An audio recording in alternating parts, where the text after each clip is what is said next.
Goalkeepers, nervous strikers, they'll deliver. Crowd roars erupted. You can feel the quake. 80,000 voices. Wow. Chelsea is an absolute joke. The club doesn't make sense. Chelsea makes no sense whatsoever. I don't know what you think about these Chelsea fans, what you've made of the last couple of hours, at least the last couple of days. But for me, it makes no sense. First off, linked with Mike Maignan, happy days, linked with an experienced goalkeeper, experience of winning with Lille, experience of winning the Scudetto with AC Milan. So definitely would come into the dressing room and bring that winning mentality, to this young squad. But then what did we see? Oh, Chelsea not willing to go above a certain threshold.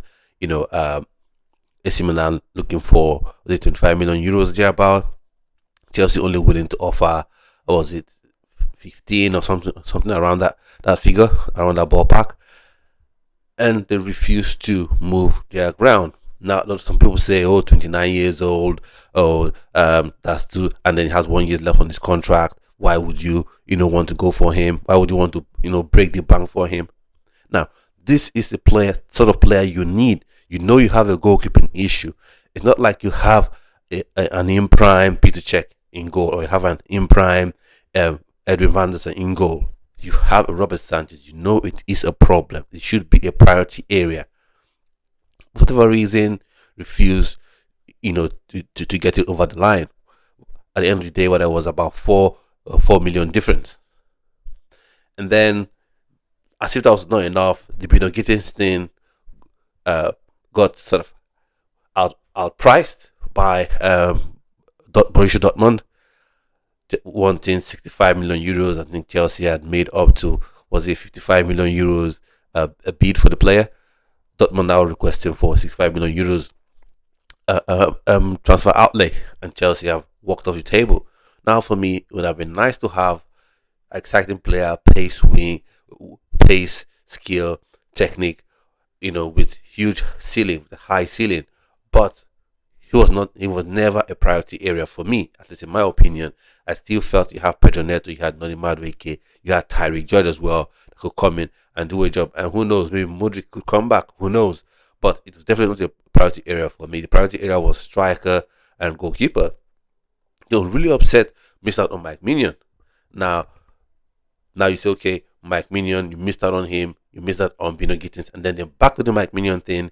The whole talk was we're comfortable with the 4 goalkeepers that we have, already in-house. So maybe that includes Mike Penders, Petrovic, Rob Sanchez, and Philip Jorgensen.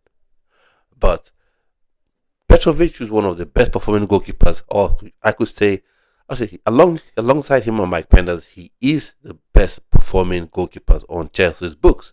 He went to Strasbourg and really improved. And one area where he was hugely criticized for, which is his playing out from the back, he really improved, in his ability to play from the back and the accuracy of his passes from that defensive area of the pitch. Now we're saying he's not going to be part of the Club World Cup squad, and then he's also possibly being pushed out to be sold or to be loaned at the very, very least. So how does this make sense? Make this make sense to me.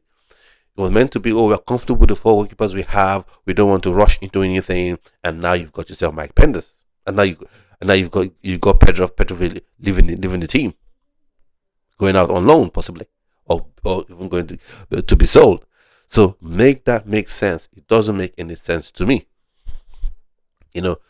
One hand you wanted Mike Maignan, you didn't get Mike Maignan for whatever reason, for nickel and diming, and for an area you actually need a goalkeeper. And then people come up, you have these people who have created their own little niche, their own little village where they support everything clearly Capital does. They support everything Paul Winstanley, would do. They support everything that Lawrence Stewart would do, irrespective of what it is. Say, Petrovic is there. Can't you see how he's improved? Okay, yes, he's improved. All right, I kind of get a bit of what you're saying. Rather than going all out there to get Mike Penders, you can get Petrovic in the building. Fairs. What happens? You go on, you don't get Mike Penders, you don't get Mike Maignan, and then you decide that Petrovic would not be in the Club World Cup squad. Not only that, you will be pushing him out, to be sold or to be loaned. How does that make sense? And then there's a player young player, that has been highly touted alongside Estevao William, that he will come in part of the World Cup squad, and then we'll see what it's all about, and the show will be made, about his future.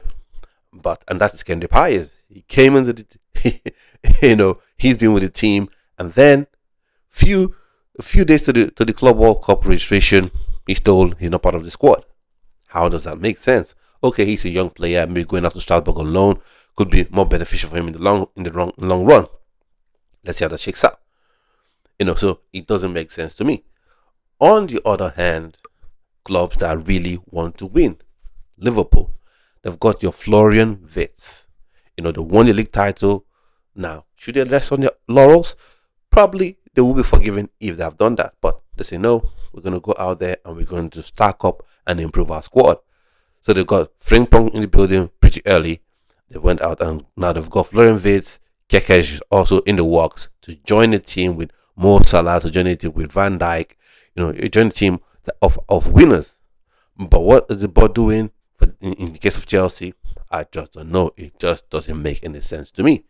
You've already gone out there. You decided not to sign it. Victor Osimhen or Gyökeres. You signed it in the lab. And now you have your Mamadou Sarr. Brilliant young player, but still raw. Still needs time to progress. Still needs time to mature. So what you're telling us is you're writing off this season. Dario Esugo comes into play. I'm really excited to see. He's someone that I hope can make Enzo Maresca a lot more flexible and tactically. But nothing seems to make sense. It's not all about doom and gloom. I'm not one of those standard FC people that, your club has to win 114 points. You need to get several Ronaldos in the building. But something just don't make sense. For me, this doesn't make sense. I wonder what your thoughts and opinions are on this. What are your expectations going into the Club World Cup and going into, the Premier League season proper, if this is the only business the club does at the end of the season. So let's see how it goes. So at this point, I've come to the end of the video, and I'll see you on yet another video. So stay well, stay blessed.